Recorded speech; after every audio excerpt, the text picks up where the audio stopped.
우리는 살면서 수많은 기도를 드립니다. 하나님께 도와달라고, 회복시켜달라고, 응답해달라고 마음을 쏟아 기도하지만 어떤 기도는 놀랍게 응답되고 어떤 기도는 오랜 시간 침묵 속에 머물기도 합니다. 간절히 기도했는데도 아무 일도 일어나지 않을 때 마음이 낙심되고 하나님이 내 기도를 듣지 않으시는 것처럼 느껴질 때가 있습니다. 그래서 어떤 분은 기도 자체에 회의감을 느끼기도 하고 어떤 분은 기도를 아예 멈춰버리기도 합니다. 하지만 성경은 분명히 말합니다. 하나님은 살아계시고 지금도 응답하시는 분이십니다. 다만 그 기도가 어떤 마음에서 나왔는지, 어떤 방향을 향하고 있는지를 하나님은 보십니다. 오늘 말씀에서는 왜 어떤 기도는 응답받지 못하는지, 하나님이 기뻐하시는 기도는 어떤 것인지 함께 살펴보려고 합니다. 이 말씀을 통해 우리의 기도가 다시 살아나고 하나님의 응답을 경험하는 시간이 되기를 바랍니다. 첫째, 하나님의 뜻에 맞는 기도를 드려야 합니다. 기도는 단순히 내가 바라는 것을 말하는 시간이 아닙니다. 기도는 하나님의 뜻이 무엇인지 묻고 그 뜻에 나의 마음을 맞추어 가는 과정입니다. 많은 사람들이 기도를 응답받기 위한 수단처럼 생각합니다. 그래서 내가 원하는 것을 이루기 위해, 내가 힘든 상황에서 벗어나기 위해 간절히 기도하지만 상황이 쉽게 바뀌지 않으면 마음에 서운함이 생기고 하나님께 실망하기도 합니다. 하지만 성경은 기도에 대해 그렇게 가르치지 않습니다. 성경은 하나님의 뜻에 따라 구할 때 하나님께서 들으신다고 말합니다. 내가 아무리 간절하고 진심이어도 그 기도가 하나님의 뜻과 다르다면 하나님은 그 기도에 침묵하실 수 있습니다. 기도란 내 뜻을 주장하는 것이 아니라 하나님의 뜻을 받아들이는 시간입니다. 부모와 자녀의 관계를 떠올려보면 이해가 쉽습니다. 어린아이가 하루 종일 과자나 음식을 달라고 조른다고 해서 부모가 다 들어주는 건 아닙니다. 아이의 입장에서는 그것이 지금 당장 가장 간절한 바람이겠지만 부모는 아이의 건강과 미래를 생각하며 때로는 단호하게 거절합니다. 마찬가지로 하나님은 우리가 무엇을 원하든지 다 들어주시는 분이 아닙니다. 우리에게 해가 되는 것은 주시지 않으십니다. 예수님도 이 사실을 알고 계셨습니다. 겟세마네 동산에서 예수님은 자신이 감당해야 할 십자가의 고통을 앞두고 기도하셨습니다. 이 잔을 피하게 해달라고 간구하셨지만 마지막에는 하나님의 뜻이 이루어지기를 바라셨습니다. 자신의 뜻보다 하나님의 뜻이 더 선하다는 것을 아셨기 때문입니다. 예수님의 기도는 고통을 줄이기 위한 외침이 아니라 하나님의 뜻을 따르기 위한 순종의 표현이었습니다. 우리도 기도할 때 내 뜻을 고집하는 대신 하나님의 뜻이 이루어지기를 구해야 합니다. 물론 내 상황을 솔직하게 말할 수 있습니다. 하나님은 우리가 얼마나 힘든지, 무엇을 원하는지 아십니다. 하지만 그 기도의 마지막에는 주님, 제 뜻이 아니라 주님의 뜻이 이루어지기를 원합니다. 라는 고백이 있어야 합니다. 이 고백이 진심이 될 때 우리의 기도는 응답받을 준비가 된 기도가 됩니다. 하나님의 뜻에 맞는 기도는 언제나 열려있는 문과 같습니다. 그 문은 우리의 마음이 겸손하게 내려앉을 때 비로소 활짝 열립니다. 하나님의 뜻은 언제나 우리에게 가장 좋은 길입니다. 때로는 내가 바라는 것과 다를 수 있고 내가 생각한 시간보다 늦게 이루어질 수도 있습니다. 하지만 하나님은 항상 옳은 때에 가장 좋은 방식으로 응답하십니다. 그러니 기도할 때 이렇게 묻는 연습을 해보십시오. 지금 내 기도는 하나님의 뜻과 맞닿아 있는가? 이 기도가 하나님을 더 가까이 따르도록 이끌고 있는가? 하나님께서 원하시는 것이 무엇인지 묻고 그 뜻을 따르기로 결단하는 마음으로 기도할 때 하나님은 반드시 응답하십니다. 왜냐하면 그 기도는 하나님이 가장 기뻐하시는 기도이기 때문입니다. 둘째, 회개 없는 기도는 응답받을 수 없습니다. 기도를 드리고 있지만 마음은 여전히 답답하고 아무런 응답도 느껴지지 않을 때가 있습니다. 그럴 땐 누구나 이런 생각을 하게 됩니다. 하나님이 정말 내 기도를 듣고 계시는 걸까? 혹시 나에게 관심이 없으신 건 아닐까? 하지만 성경은 분명히 말합니다. 하나님은 들을 수 없는 분이 아니고 응답하실 능력이 부족한 분도 아닙니다. 오히려 문제는 우리의 죄 때문이라고 말합니다. 죄가 하나님과 우리 사이를 가로막고 있다는 것입니다. 기도는 하나님과의 대화입니다. 그런데 죄는 그 대화를 단절시키는 벽이 됩니다. 우리가 죄를 지은 채로 그것을 인정하지 않고 살아가면서 동시에 기도까지 드린다면 그 기도는 막힌 통로를 통해 올라가는 것이나 다름없습니다. 아무리 간절히 부르짖어도 그 기도는 하나님의 마음에 닿기 어려운 것입니다. 하나님은 거룩하신 분이십니다. 그렇기 때문에 죄와 타협하지 않으십니다. 아무리 기도를 오래 하고 감정을 쏟아내며 눈물을 흘려도 만약 마음속에 회개하지 않은 죄가 남아있다면 하나님은 그 기도를 기뻐하지 않으십니다. 중요한 것은 우리가 완벽해서 기도가 응답되는 것이 아니라 진실하게 회개할 때 하나님께서 응답하신다는 사실입니다. 회개는 단순히 미안하다는 말 한마디로 끝나는 것이 아닙니다. 내가 잘못한 것을 인정하고 마음속으로 슬퍼하고 다시는 그렇게 살지 않겠다고 돌아서는 결단까지 포함하는 것입니다. 다윗은 하나님께 기도하며 이렇게 고백했습니다. 내가 내 마음에 악을 품으면 주께서 듣지 않으신다고. 그는 자신의 죄를 숨기지 않았고 진심으로 통회하며 하나님 앞에 나아갔습니다. 그래서 그는 용서를 받았고 그의 기도는 다시 응답받는 기도로 회복되었습니다. 우리도 마찬가지입니다. 삶의 죄가 그대로 남아있는 상태로 아무렇지 않게 기도하는 것이 익숙해져 있다면 그 기도는 깊이 있는 대화가 되기 어렵습니다. 하나님의 응답이 들리지 않을 때는 외부 환경만 탓하지 말고 내 안을 돌아봐야 합니다. 혹시 내가 무시하고 지나친 죄가 있는지 혹은 여전히 하나님 앞에서 인정하지 않고 있는 잘못이 있는지 살펴보아야 합니다. 하나님은 회개하는 사람을 절대로 외면하지 않으십니다. 진심으로 잘못을 뉘우치고 하나님께 나아가는 이에게는 언제나 자비를 베푸십니다. 요한일서에서도 말합니다. 우리가 죄를 자백하면 하나님은 신실하시고 의로우셔서 우리 죄를 사하시고 모든 더러움에서 깨끗하게 해주신다고 했습니다. 이 약속은 지금 우리에게도 여전히 유효합니다. 기도는 마음을 열고 하나님께 나아가는 일입니다. 그런데 그 마음이 더러움으로 가득 차 있다면 기도는 흐름을 잃게 됩니다. 하나님은 깨끗한 그릇에 응답을 담으시기를 원하십니다. 그렇기 때문에 먼저 마음을 씻어야 합니다. 내가 숨기고 있는 죄를 솔직하게 고백해야 합니다. 그리고 하나님 앞에 정직하게 설 때 그제서야 기도의 통로는 다시 열리게 됩니다. 혹시 지금 기도가 막혀 있다고 느껴진다면 응답이 오지 않는 이유가 외부가 아닌 내 안에 있지는 않은지 돌아보는 것이 중요합니다. 그리고 회개의 자리로 나아가십시오. 그 순간부터 하나님은 다시 말씀하시고 여러분의 기도에 귀 기울이실 것입니다. 하나님은 우리가 회개하기를 기다리시는 분입니다. 회개는 기도의 문을 여는 열쇠입니다. 그 열쇠를 다시 손에 쥐고 기도의 자리로 나아가길 바랍니다.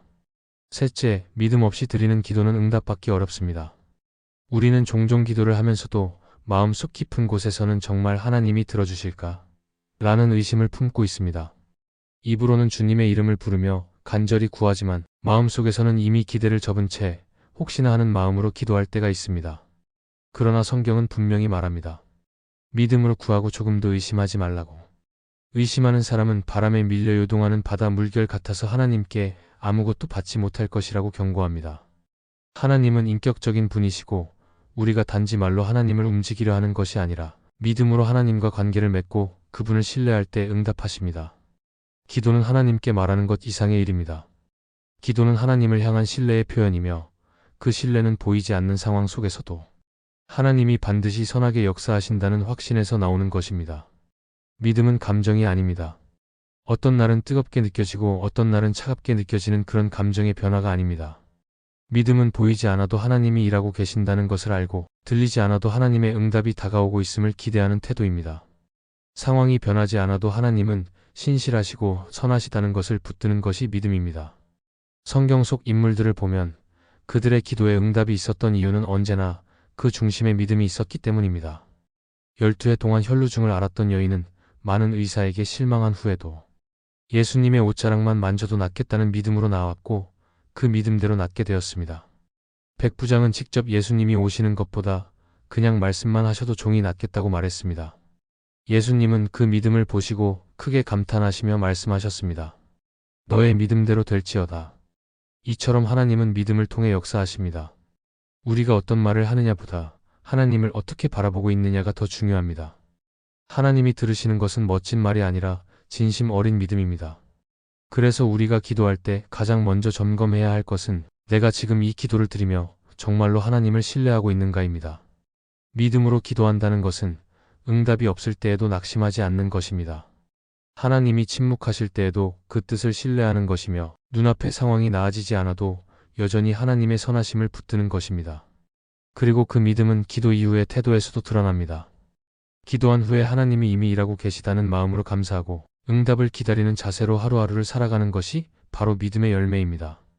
믿음 없이 기도하면 기도는 형식이 되고 시간이 지나도 아무것도 변하지 않습니다. 그러나 믿음으로 기도하면 그 기도는 하나님의 뜻과 연결되고 마침내 하나님의 때에 응답으로 나타나게 됩니다. 그러니 기도할 때는 마음을 다잡고 하나님께 이렇게 고백해야 합니다. 주님, 저는 지금 당장은 아무것도 보이지 않지만 주님의 뜻이 반드시 이루어질 것을 믿습니다. 제 기도를 들으시고 가장 선한 방법으로 응답하실 줄 믿습니다. 이 고백이 있을 때 하나님은 그 믿음을 기뻐하시고 반드시 응답하십니다. 하나님은 지금도 믿음을 찾고 계십니다. 그리고 그 믿음을 따라 응답하십니다. 그렇다면 우리가 해야 할 일은 명확합니다. 하나님을 신뢰하며 믿음으로 기도하는 것입니다. 기도의 능력은 말에 있지 않습니다. 기도의 능력은 그 기도를 받으시는 하나님을 향한 믿음에 있습니다. 넷째, 회개 없는 기도는 응답을 막습니다. 기도를 아무리 오래 하고 간절하게 드려도 마음 깊은 곳에 숨겨진 죄가 있다면 그 기도는 하늘에 닿기 어렵습니다. 겉으로는 거룩해 보여도 하나님 앞에서는 중심이 드러나기 때문입니다. 성경은 분명히 말합니다. 하나님의 손이 짧아 구원하지 못하시는 것도 아니고 귀가 어두워 듣지 못하시는 것도 아니라 오직 우리의 죄가 하나님과 우리 사이를 가로막고 있다고 말합니다. 다시 말해 기도의 응답이 없는 것이 하나님의 능력 부족이 아니라 우리의 정결하지 않은 마음 때문일 수 있다는 뜻입니다. 우리는 기도를 드리면서도 동시에 죄와 타협할 때가 있습니다. 미움을 품은 채 기도하고 용서하지 못한 마음을 안고 예배하며 탐욕과 교만을 버리지 않은 상태로 응답을 기대합니다. 그러나 하나님은 그런 기도를 받지 않으십니다. 하나님은 거룩하신 분이시며 그분의 응답은 언제나 진실한 회개의 마음 위에 세워집니다. 팀 켈러는 그의 책 기도에서 이렇게 말합니다. 기도는 단순한 요청이 아니라 하나님과의 관계를 새롭게 하고 조율하는 과정이다. 회개 없는 기도는 관계 없는 대화일 뿐이다. 이 말처럼 회개 없는 기도는 마치 전화선이 끊어진 상태에서 누군가에게 계속 말을 걸고 있는 것과 같습니다. 아무리 열심히 외쳐도 연결되지 않기 때문에 아무 응답도 들을 수 없습니다. 다윗은 이렇게 고백했습니다. 내가 내 마음에 죄악을 품었더라면 주께서 듣지 아니하시리라. 하나님은 우리가 완벽하기를 바라시지 않습니다. 하지만 죄를 감추고 외면한 채 기도하길 바라시지도 않습니다. 하나님이 원하시는 것은 정직한 마음입니다. 죄를 인정하고 그것을 털어놓고 돌이키고자 하는 결단이 담긴 기도입니다. 그런 기도를 하나님은 기쁘게 들으시고 즉시 응답하십니다. 회개는 단지 잘못을 인정하는 것에서 멈추는 것이 아니라 돌이키는 것입니다. 죄의 길에서 방향을 바꾸는 것입니다. 마음속에서 이제는 다르게 살고 싶습니다. 라는 결단이 있을 때 하나님은 그 마음을 받으시고 응답의 문을 여십니다. 우리가 죄를 붙들고 있는 한 하나님은 그 손에 축복을 쥐어줄 수 없습니다. 손을 펴고 죄를 내려놓아야 하나님의 응답을 받을 수 있습니다. 어쩌면 지금 어떤 기도가 계속 막혀 있다고 느껴진다면 그 원인이 외부에 있는 것이 아니라 내 안에 있을 수도 있습니다. 누구를 미워하고 있지는 않은지, 하나님의 뜻을 알면서도 고집하고 있는 것은 없는지, 혹은 자주 반복하는 죄를 스스로 정당화하고 있지는 않은지 돌아보아야 합니다. 하나님은 우리가 진실하게 돌이키기를 기다리고 계십니다. 그리고 진심 어린 회개 위에 응답의 길을 여십니다. 기도는 거룩한 통로입니다. 그 통로를 막고 있는 죄의 돌을 하나씩 치워야 길이 열립니다. 오늘 하나님 앞에 나아가 조용히 마음을 살펴보십시오. 그리고 이렇게 기도해 보세요. 하나님, 제가 죄를 외면하지 않게 해주세요. 죄를 미워하게 해주시고 진심으로 돌이킬 수 있도록 도와주세요. 이 고백이 진실하다면 그 순간 기도의 길은 다시 열리게 될 것입니다. 하나님은 그런 회개를 결코 외면하지 않으십니다. 오히려 기다리고 계십니다. 그리고 그 회개 위에 응답을 부어주십니다. 기도는 단순히 하나님께 바라는 것을 말하는 시간이 아닙니다. 기도는 하나님과 나 사이를 잇는 다리이고 그분의 마음을 알아가고 그분의 뜻에 나를 맞춰가는 과정입니다. 그래서 우리는 기도가 응답되지 않을 때 하나님이 우리를 외면하셨다고 쉽게 판단해서는 안 됩니다. 오히려 그 순간은 우리의 기도 자세를 돌아볼 기회입니다.